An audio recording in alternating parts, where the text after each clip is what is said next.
Chapter 1, The Egg That Dreamed the World. Feel the damp cold of the void before its time, not a dry nothingness, but a womb-like darkness, pulsating, full of unborn possibilities. Hear the first whisper, not of words, but of breath, soft as a new moon, warm as midday rays. See, at the center of this infinite silence, an egg. Not of a bird, not of stone, but of ASE, the force that makes real what is only a dream. This is the moment when everything begins, and is already complete. In the Fon tradition, guarded by the Vodun priests in the hills of Benin and on the banks of the Mano River, the universe was not born from chaos or war, but from an act of dual love, the birth of Mawu-Lisa from Nana Baluku herself, the primordial mother, whose existence predates even the idea of creation. Mawu-Lisa are not two gods, but a unity of two faces, Mawu, turned towards the night, with a soft voice and skin as white as wet clay, Lisa, facing the day, with firm steps and skin as golden as forged metal. Together, they represent the breath of the cosmos, inhalation and exhalation, dream and action, mercy and justice. Mawu conceives and forgives, Lisa accomplishes and corrects.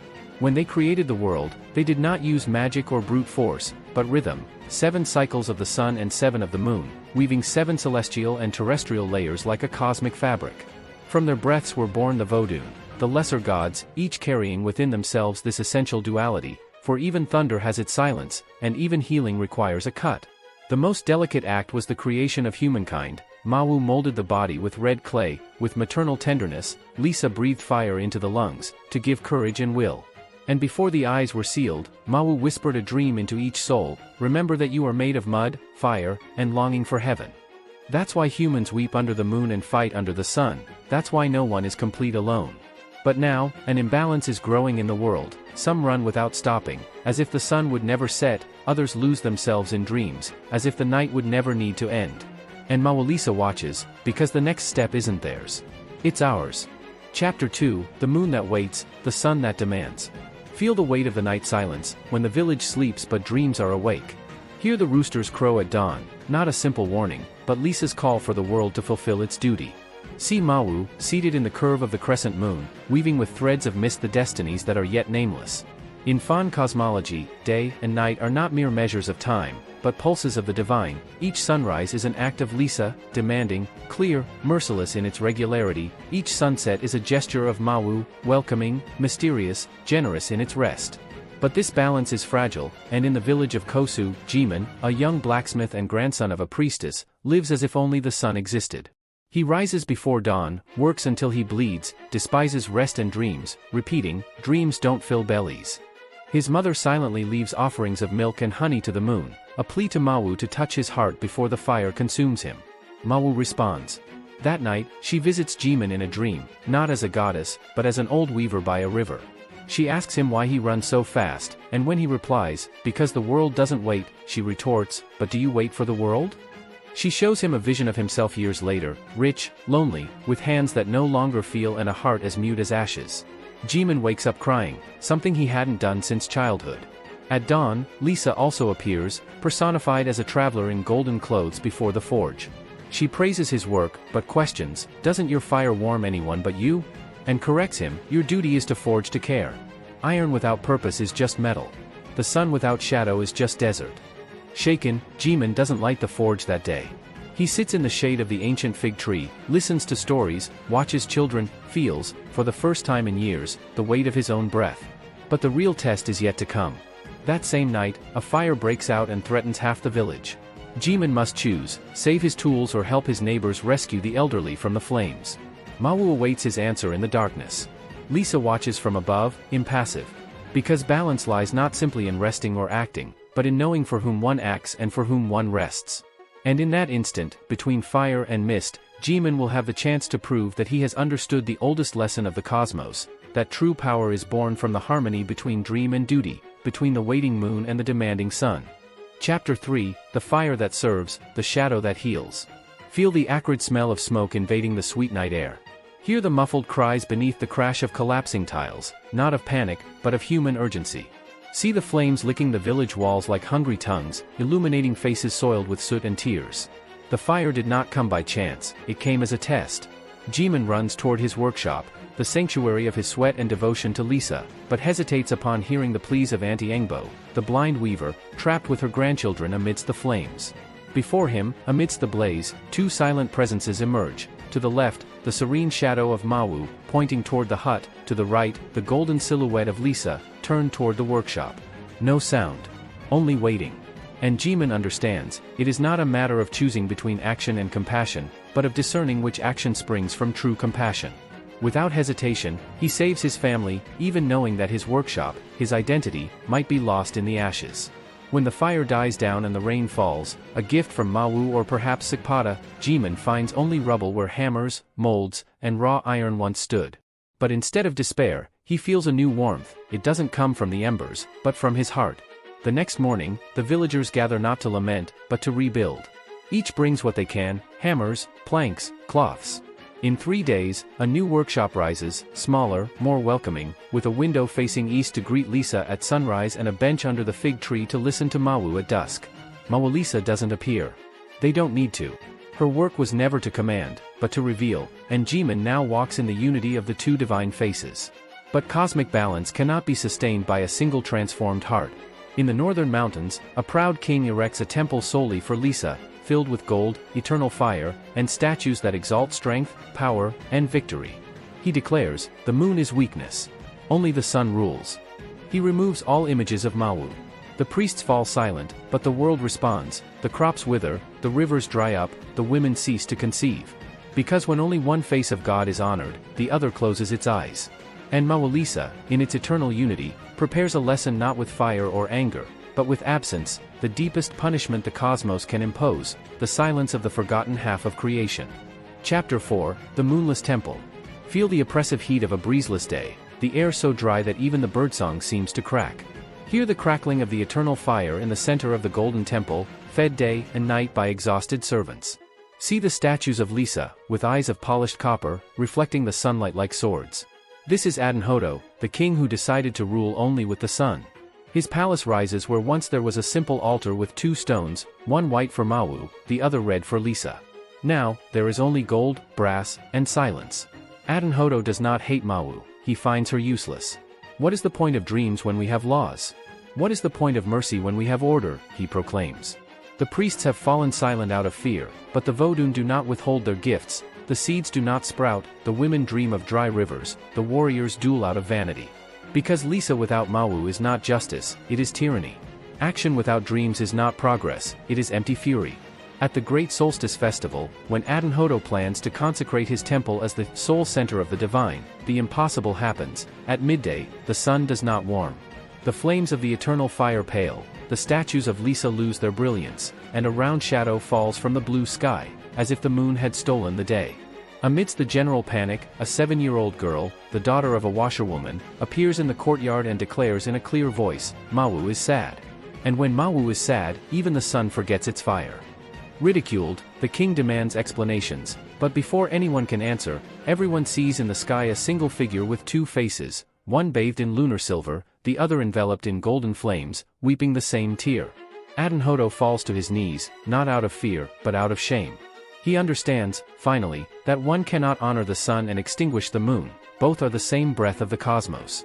That night, without any real order, the people spontaneously bring jugs of water, white flowers, and soft drums, dancing under the moon not by request, but in remembrance, remembering that they too belong to the darkness.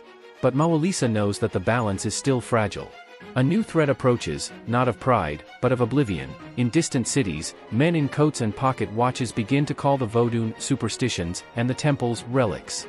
And when the modern world decides to erase the 2 faces of God, only one way back will remain, the one born from those who still know how to stop at midday, and at moonlight. Chapter 5, The Clock Without a Moon.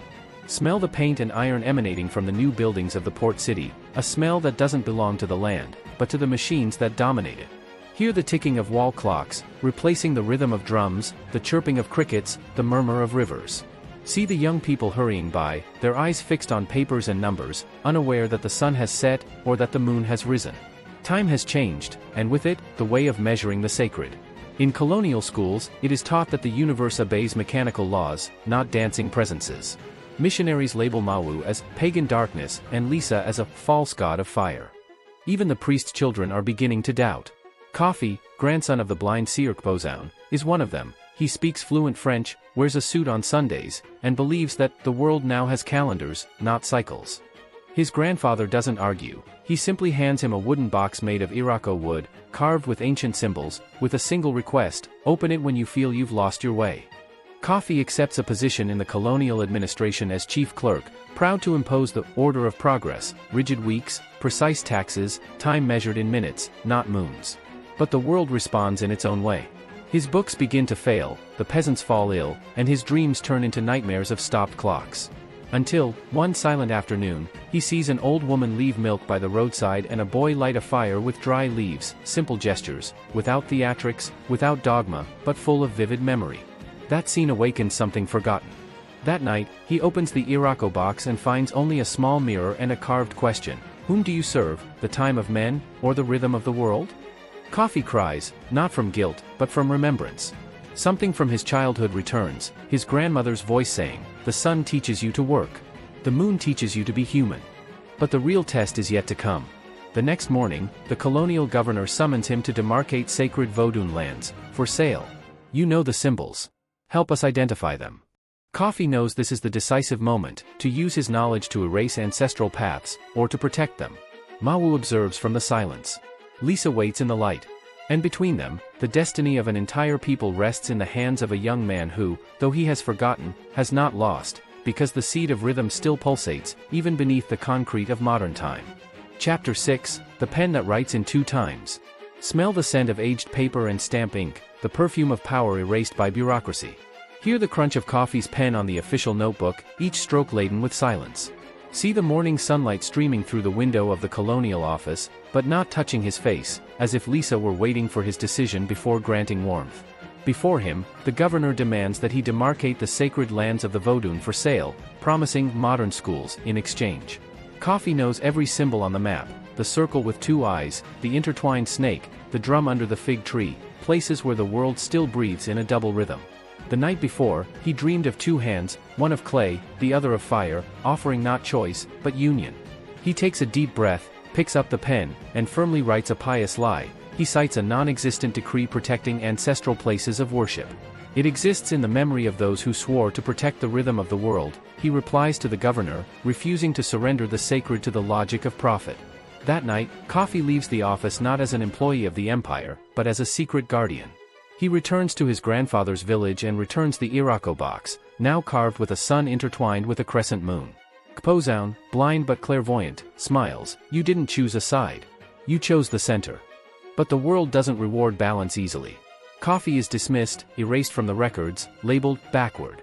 However, something unexpected blossoms. Mothers bring him children to teach them the ancient language and songs. Blacksmiths invite him to strike the first blow of the forge. Weavers embroider the symbols of Mawu-Lisa on their cloths.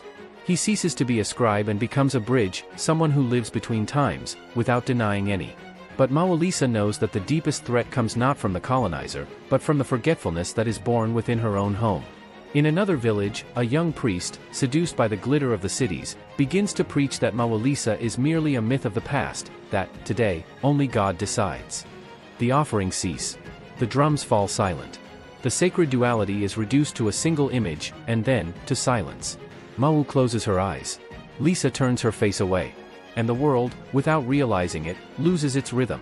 Until, on a day of total eclipse, when sun and moon merge in the sky, a child is born.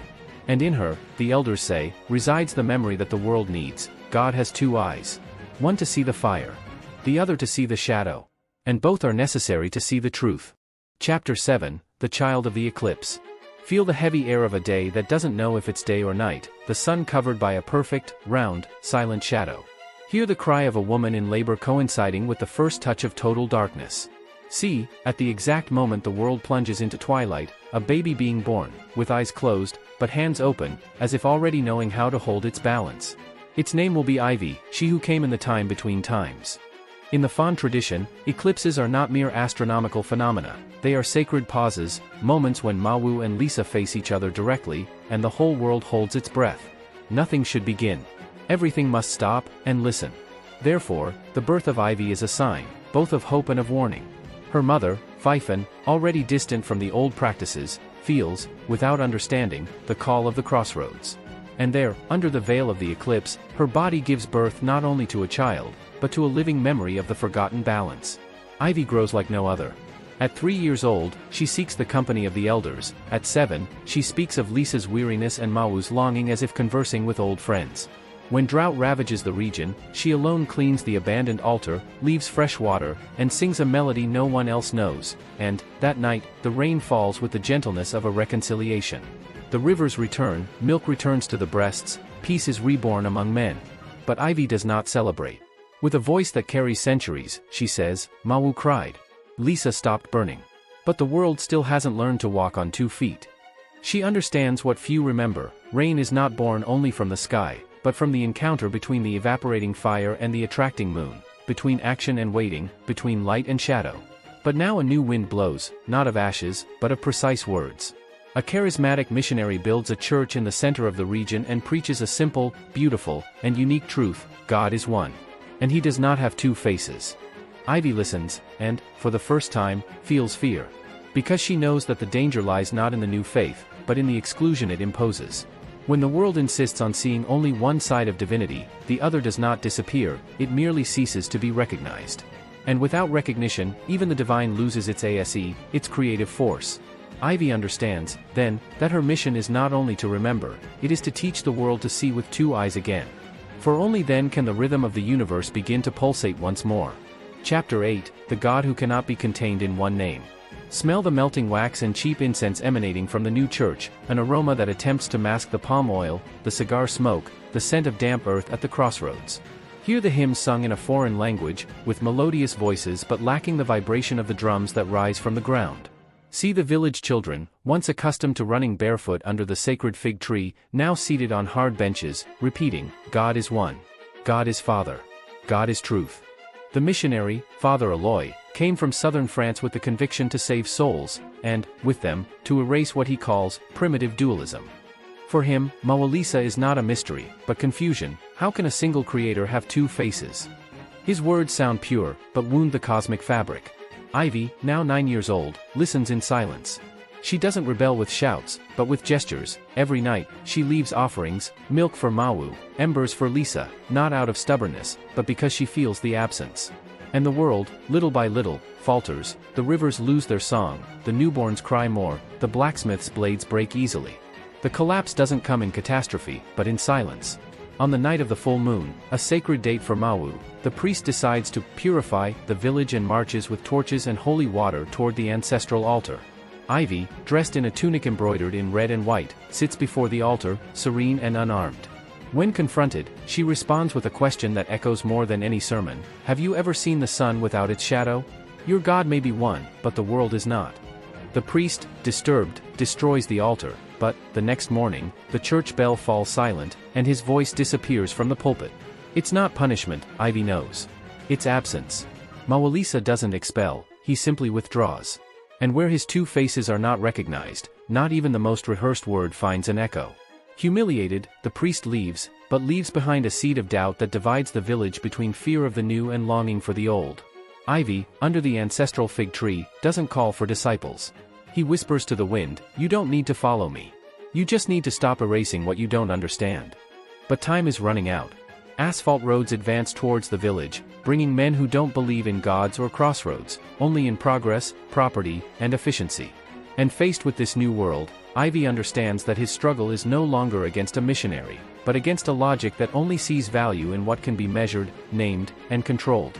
It remains to be seen whether, between the concrete and the silence, there will still be room for a God who cannot be contained in a single name, but breathes in 2 times, 2 faces, 2 worlds that only fully exist when they walk together.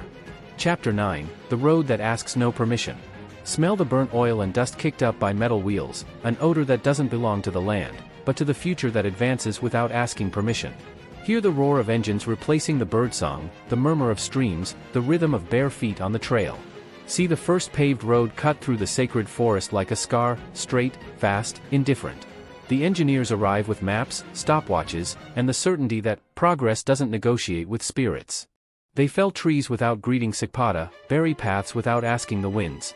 Ivy, now 12 years old, observes everything from the top of the ancestral hill, not with fury, but with anticipatory grief. She knows that roads don't just destroy trees, they erase rhythms. When everything is fast, no one feels the moon change. When everything is calculated, no one trusts the dream that guides the step. But Ivy also knows that Mawu-Lisa doesn't defend herself with thunder, she defends herself with continuous presence. Therefore, while the modern world builds, she plants. At night, with the village children, she buries Irako and Adakpa saplings along the road, writes ancient symbols under layers of moss, teaches the little ones to close their eyes as they drive by and ask, "Which path am I following, the path of my heart or the path of the asphalt?" Her gestures are discreet, but they carry ase, the force that makes real what is done with intention. Even Kajo, a young engineer and grandson of a Mawu devotee, is touched. Seeing her plant a seed under a concrete marker, he asks why. "Because the roots grow stronger where the world tries to forget them," she replies. That night, he leaves a glass of fresh water by the roadside, facing east, greeting both the sun that illuminates the work and the moon that watches over the dreams. The road is completed. Trucks pass. The village changes. But something endures, drums still beat at dawn in the oldest houses, offerings reappear at swept crossroads, silent groups climb the hill on full moon nights to sing hymns that are not found in books. Mawu observes from rest.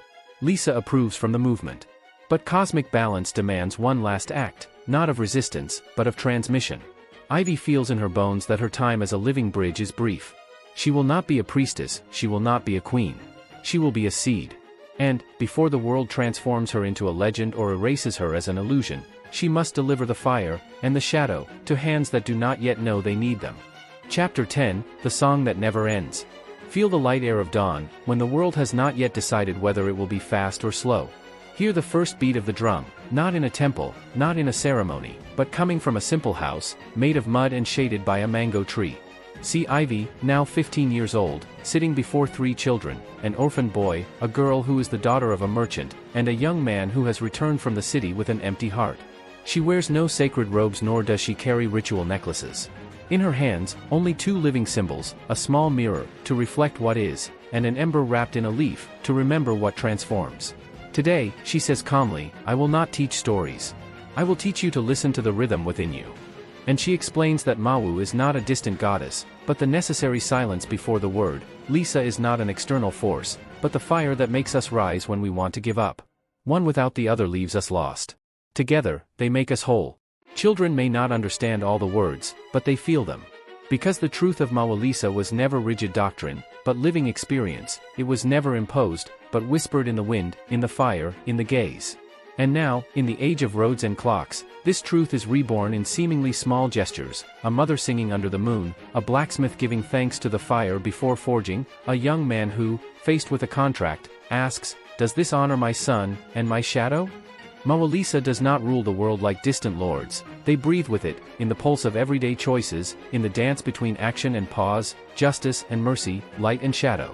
Years later, Ivy departs, not through death, but by choice, disappearing into the forests like the ancient seers. He leaves no stone temple, nor parchment writings. He leaves living questions. Do you rest with purpose? Do you act with compassion? Do you honor both the fire and the shadow it creates? The modern world goes on its way, fast and distracted. But, at every crossroads where someone stops to breathe, on every night where someone gazes at the moon without haste, in every gesture that balances courage and tenderness, Mawu-Lisa is present. Because they are not 2 gods, they are one single pulse, that of the universe, which is sustained only by the dance between what is dreamed, and what is done. This story comes from the Fon tradition of the Yu and Fon people of Benin and southwestern Nigeria, preserved by Vodun priests for centuries. If it touched you, comment, what ancestral lesson do you take from it?